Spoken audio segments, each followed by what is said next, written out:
Assalamualaikum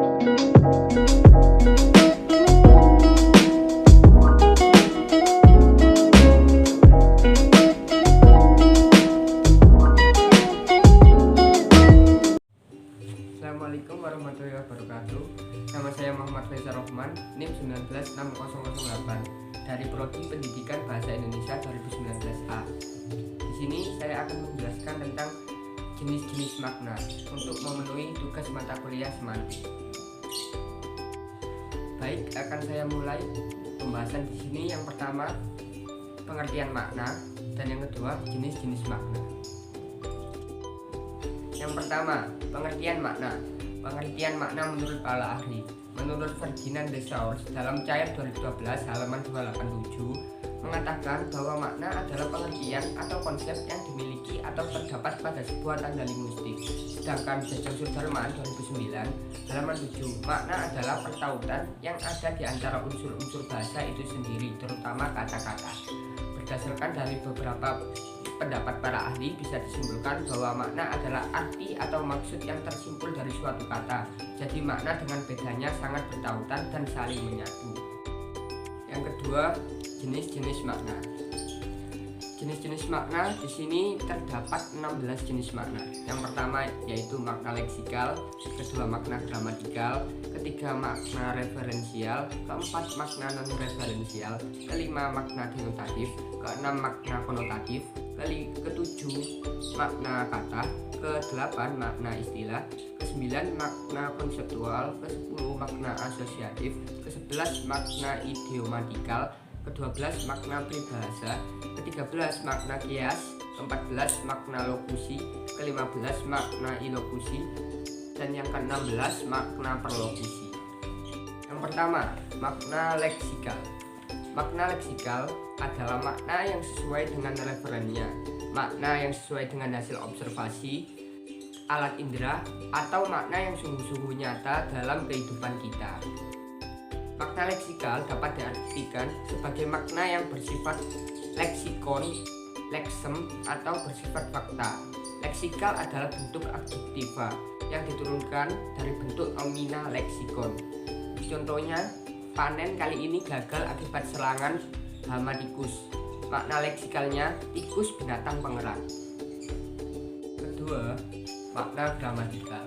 Makna gramatikal adalah makna yang hadir sebagai akibat adanya proses gramatikal seperti proses afiksasi, proses reduplikasi, dan proses komposisi. Contohnya batu seberat itu terangkat juga oleh adik. Proses afiksasi awalan ter pada kata angkat dalam kalimat batu seberat itu terangkat juga oleh adik melahirkan makna dapat. Yang ketiga, makna referensial.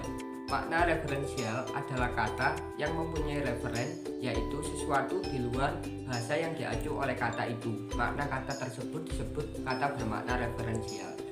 Contohnya kata meja dan kursi. Kata meja dan kursi termasuk kata yang bermakna referensial karena keduanya mempunyai referen, yaitu sejenis perabotan rumah tangga yang disebut meja dan kursi. Yang keempat, makna non-referensial. Makna non-referensial adalah kata yang tidak mempunyai referen, maka kata itu disebut kata bermakna non-referensial. Contohnya kata karena dan tetapi. Kata karena dan tetapi tidak mempunyai referen, jadi kata karena dan tetapi termasuk kata yang bermakna non-referensial. Selanjutnya yang kelima, makna denotatif. Makna denotatif adalah sebuah kata yang apabila kata itu mempunyai nilai rasa baik, positif maupun negatif. Contohnya kata perempuan dan wanita, kata istri dan bini.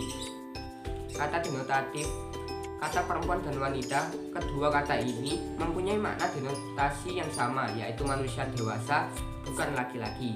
Sedangkan kata istri dan bini juga memiliki makna denotasi yang sama, yaitu wanita yang mempunyai suami. Selanjutnya yang keenam, makna konotatif.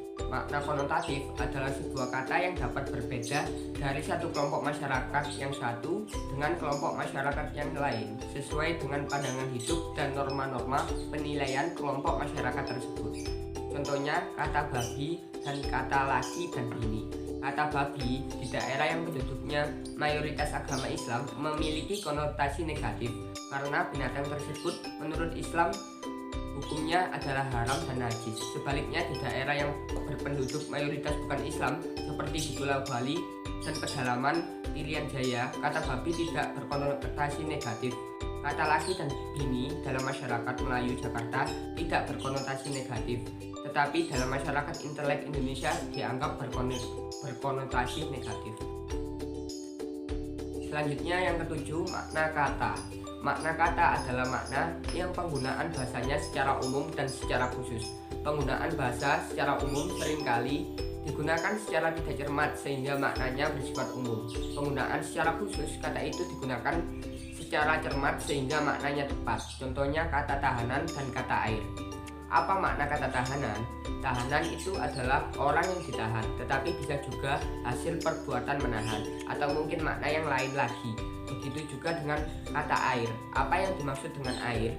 Apakah air yang ada di sumur, atau di gelas, atau juga di bak mandi, ataupun yang turun dari langit? Kemungkinan bisa terjadi karena kata air lepas dari konteks kalimatnya. Yang kedelapan, makna istilah. Makna istilah adalah makna yang penggunaan bahasanya memiliki makna yang tepat dan pasti. Ketetapan dan kepastian makna hanya digunakan dalam bidang kegiatan atau keilmuan tertentu. Contohnya kata akomodasi. Kata akomodasi sebagai istilah dalam bidang kepariwisataan mempunyai makna atau berkenaan dengan hal-hal yang berkaitan dengan fasilitas penginapan dan tempat makan. Sebagai istilah dalam bidang optik, kata akomodasi bermakna penyesuaian lensa dengan cahaya. Selanjutnya yang ke-9, makna konseptual.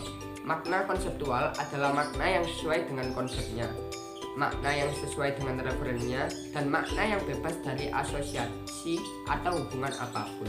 Contohnya ibu. Ibu memiliki makna konseptual seseorang wanita yang telah melahirkan seseorang. Jadi sebenarnya makna konseptual ini sama dengan makna referensial, makna leksikal, dan makna denotatif. Yang ke-10, makna asosiatif. Makna asosiatif adalah makna yang dimiliki sebuah kata berkenaan dengan adanya hubungan kata itu dengan keadaan di luar bahasa. Contohnya kata melati digunakan sebagai pelambang kesucian, kata merah digunakan sebagai pelambang keberanian. Makna asosiatif ini sesungguhnya sama dengan perlambangan-perlambangan yang digunakan oleh suatu masyarakat biasa untuk menyatakan satu konsep lain. Selanjutnya, yang ke-11, makna idiomatikal. Makna idiomatikal adalah makna sebuah satuan bahasa, entah kata, frase, atau kalimat, yang menyimpang dari makna leksikal atau makna gramatikal unsur-unsur pembentuknya. Contohnya kata tertangkap basah, terlihat sedang melakukan sesuatu. Makna idiomatikal untuk mengetahui makna idiom sebuah kata, frase, atau kalimat tidak ada jalan lain selain mencarinya di dalam kamus. Selanjutnya, makna peribahasa. Makna peribahasa adalah makna yang maknanya masih dapat diramalkan karena adanya asosiasi atau tautan antara makna leksikal dan makna gramatikal. Unsur-unsur pembentuk peribahasa itu dengan makna lain yang menjadi tautannya. Contohnya dua orang yang selalu bertengkar dalam bentuk peribahasa bagai anjing dan kucing. Dua ekor binatang yang tidak pernah. Selanjutnya nomor 13, makna kias. Makna kias adalah makna yang mengandung penggadaian atau penibaratan. Contohnya putri malam dalam arti bulan, raja siang dalam arti matahari, membanting tulang dalam arti bekerja keras. Yang keempat, selanjutnya 14, makna lokusi. Makna lokusi adalah makna yang seperti dinyatakan dalam ujaran, makna harfiah, atau makna apa adanya. Misalnya, kalau seseorang kepada tukang upload foto di pinggir jalan bertanya, "Bang, 3 kali 4 berapa?" Makna secara lokusi kalimat tersebut adalah keingintahuan dari si penutur tentang berapa 3 kali 4. Selanjutnya, yang ke-15, makna ilokusi. Makna ilokusi adalah makna seperti yang dipahami oleh pendengar. Misalnya, kalau seorang kepada tukang after foto di pinggir jalan bertanya, "Bang, 3 kali 4 berapa?" Kalau si pendengar yaitu tukang after foto itu memiliki makna ilokusi yang sama dengan makna perlokusi dari si penanya, tentu dia akan menjawab misalnya 2000 atau 3000. Tetapi kalau maknanya ilokusinya sama dengan makna lokusi dari ujaran 3 kali 4 berapa, dia akan pasti menjawab 12, bukan jawaban yang lain.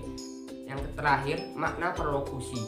Makna perlokusi adalah makna yang sesuai atau diinginkan oleh penutur. Misalnya kalau seorang kepada tukang after foto di pinggir jalan bertanya, "Bang, 3 kali 4 berapa?" Makna perlokusi, makna yang diinginkan oleh si penutur adalah bahwa si penutur ingin tahu berapa biaya mencetak foto dalam ukuran 3 kali 4 cm. Dari penjelasan tersebut dapat disimpulkan bahwa makna adalah arti atau maksud yang tersimpul dari suatu kata. Jadi makna dengan bendanya sangat bertautan dengan saling menyatu. Jenis-jenis makna yang dijelaskan di sini ada 16, yaitu leksikal, gramatikal, referensial, non-referensial, denotatif, konotatif, makna kata, makna istilah, konseptual, asosiatif, idiomatikal, peribahasa, kias, lokusi, ilokusi, dan perlokusi. Itu saja yang saya dapat jelaskan dari video pembelajaran semantik tentang materi jenis-jenis makna. Bila ada salah kata, mohon maaf. Terima kasih. Wassalamualaikum warahmatullahi wabarakatuh.